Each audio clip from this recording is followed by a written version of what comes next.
Hi guys, I'm back with another video. This is my first official video under Sign LQ, which is going to be a segment on the channel for all my fashion related content.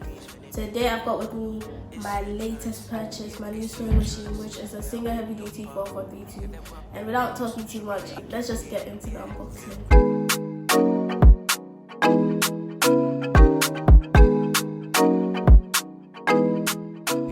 This is what you see on the front. It does 1100 stitches per minute and it has 32 built-in stitches as well. The back of the box just outlines more features that it has, like the automatic needle threader. It has drop feed for free motion sewing. You can do embroidery with that as well. They have free accessories in the box, buttonhole, all of that is all in there. Let's just get into the box. Okay, so let's open this up now. Just like that. Push this back. Okay, so right on top there's like a thank you card thing, and this is for like to register like your warranty kind of thing. And there's a manual in there as well. I think I'll have a look at that later. It's got everything that you need to know about the machine. And there's also like a Singer sewing machine app that you can download. I've got that out. I'll show you that in the video.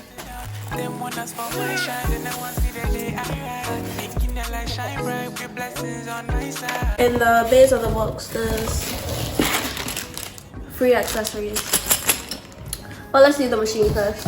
I'll put these to the side now.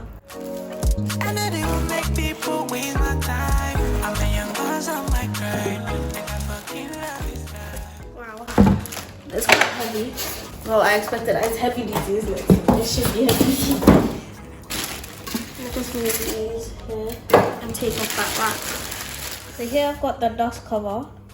Very convenient for when you're like just keeping your machine to the side. Okay, so we've got the accessories pack and I'll go through them one by one to see what we got. This is a buttonhole foot. I've never used one before, so I'm quite excited about it. We've got some, how will I show you that? We've got bobbins as well.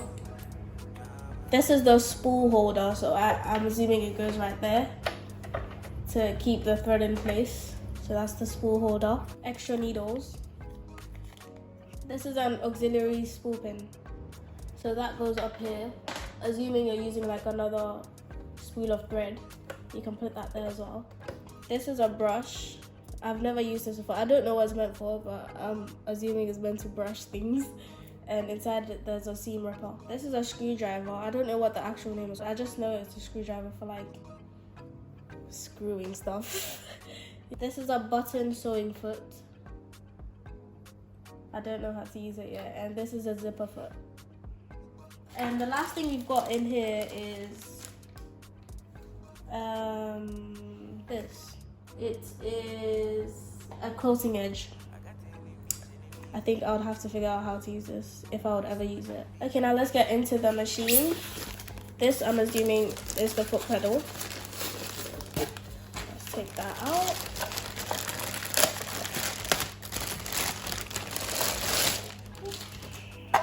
That's the foot pedal there.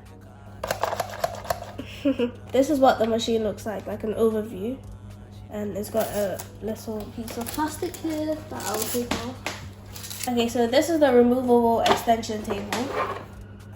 It makes it like a lot easier to like sew sleeves and stuff like that, cuffs, all of that. So you can just pull this off and then slide your sleeve in and keep sewing. And in here we've got accessory storage, like so. So you can put all your bits and bobs in there, like that. And this has got like a stainless steel edge, which I think is really good because it makes it easier for the fabric to slide over. So this is the stitch length dial. It goes up to 4mm, and it's also got S1 and S2, which are for stretch fabrics, I assume. And down here we've got the dial for the different stitch patterns. The black ones are like the regular ones, and the blue and the red ones are for like stretch fabrics as well. And that is for buttonholes. Lastly, on the front we have the reverse sewing lever. So if you wanna do a back stitch, just push this down and then you get your back stitch. On the top we've got the adjustment tool for the presser foot pressure. So you can use a coin to adjust that to increase or decrease the pressure of the foot on your fabrics. This is the thread tension dial. It goes up to 9, I think. Yep, so that's to adjust your thread tension, and this is for needle position. So it could be on the left, it could be in the middle, or on the right hand side. And this last dial is for your stitch width.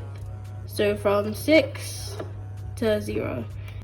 Lastly, on the top is the bobbin winder, and this is like the stopping tool. So when the bobbin is full, it just stops like so. And this is for the auxiliary spool. So if you're using an extra thread, that little thing that I showed you before goes in here.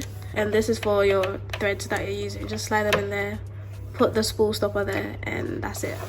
I don't know if I should do a separate video on how to thread the machine, but there are little diagrams on the machine that guide you on how to thread it. So it's actually very simple. There's 1 there, you go through there, 2 brings you down, 3 is on the side, 4 takes you back up like that, 5 brings you back down, and 6, then you thread the machine. Down here we have the all-purpose presser foot, and this lever is for the 1-step buttonhole. I'm yet to figure out how that is used, but this is the automatic needle threader, which I think is a lifesaver. So you pull it down, push it through the needle hole, and it catches the thread, pulls it back and back up. On the back of the machine you have the presser foot lifter, so that takes it up and down. When I slide this paper off, you see the needle plate cover, and that's like the clear view of the bobbin. So I'm gonna say it's like a top drop-in bobbin. So it's not the traditional one that you put in on the side of the machine, you put it in on the top. So that opens it up. You can take the bobbin out, if I can take it out, like so, and to load it back in, you just do that. It also has a tiny diagram to guide you on how to thread the bobbin as well. On the side of the machine is a very convenient thread cutter. I don't know if you can see, but it's got like a little blade inside it that you can use to cut threads. So on the side we've got the hand wheel. Coming down from that is the power and light switch, and this is the main plug socket. And this I think is the adjustment tool for the buttonhole stitch balance. Okay, there was one last thing I forgot to add. When you take off the extension table thing, there's like a sliding lever here that controls the drop feed. So if you look at the drop feed and you slide that, it goes down. So you can do like free motion sewing, or you can change to an embroidery foot and do like free motion embroidery as well. Alright guys, that brings us to the end of this video. Comment down below if you would like to see a beginner's guide series on how to use this machine. Also, if you have any tutorials that you would like to see, just let me know in the comments and I'll get them done for you. Thanks for watching guys. Make sure to like, comment and subscribe.